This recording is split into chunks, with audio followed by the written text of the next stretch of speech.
Lesson 99. Salvation is my only function here. Salvation and forgiveness are the same. The truth and illusion have no meeting place, and the lesson makes that clear. Where one is, the other disappears, seems to disappear. So when illusions appear, we think it's real, and we forget there is another truth. When the truth is present, illusions disappear completely, and they are forgotten. The Holy Spirit recognizes the need illusions bring. So the Holy Spirit is a part of our mind that reflects the truth, recognizes our illusions, but does not foster them and does not maintain them. Holy Spirit offers the means to undo them without any attack.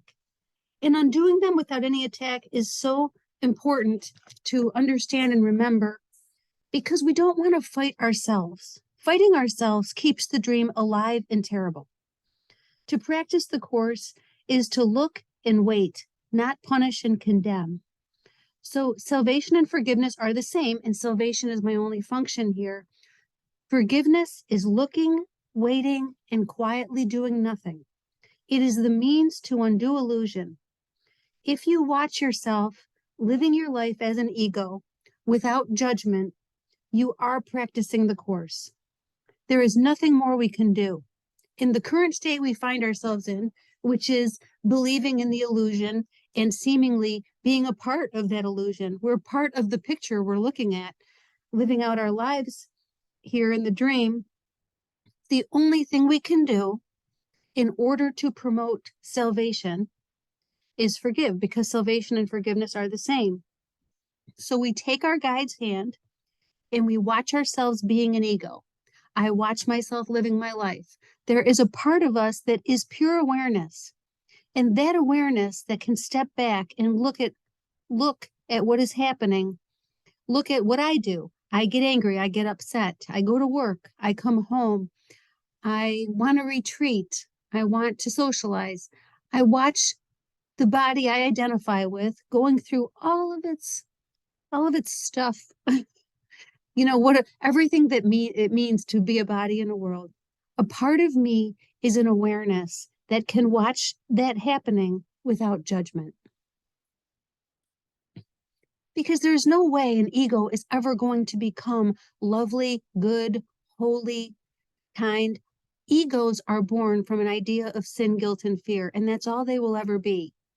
So what we do is we watch that thought system play out while we don't judge ourselves for identifying with it. And we don't judge other people when we think they're identifying with their ego. So forgiveness is the means to undo the illusion. We look, wait, and quietly do nothing, and we know we're doing that if we're doing it without judging. We don't deny that the dream seems real. The illusion seems very real to us, and the truth seems to have disappeared. What do I know of oneness? I don't remember oneness. I can experience reflections of that oneness, but that reflection is not in a body. That reflection is not in this body of Kathy.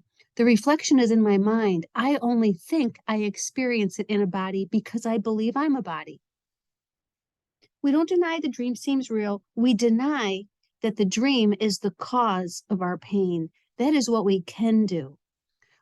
I can't deny that I seem to exist in a world outside of me that, I don't control. I don't seem to control things, and it seems to hurt me and I seem to hurt it.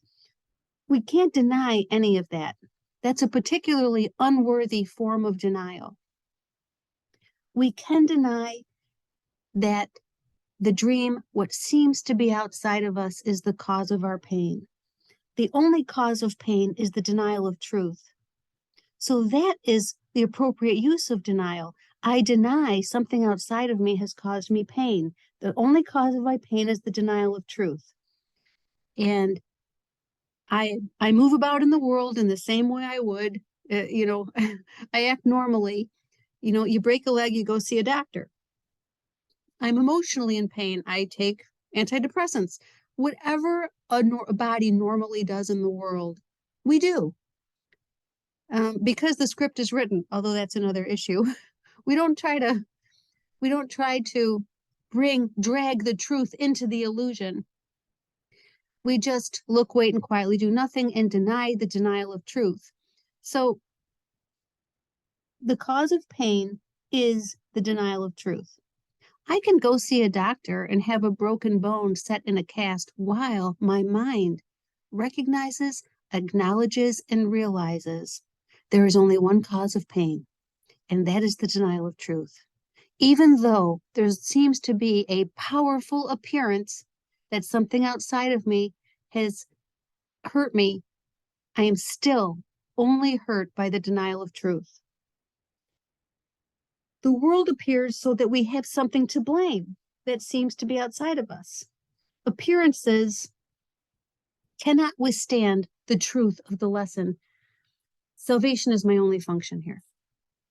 So there is an appearance that the world is a cause and not an effect.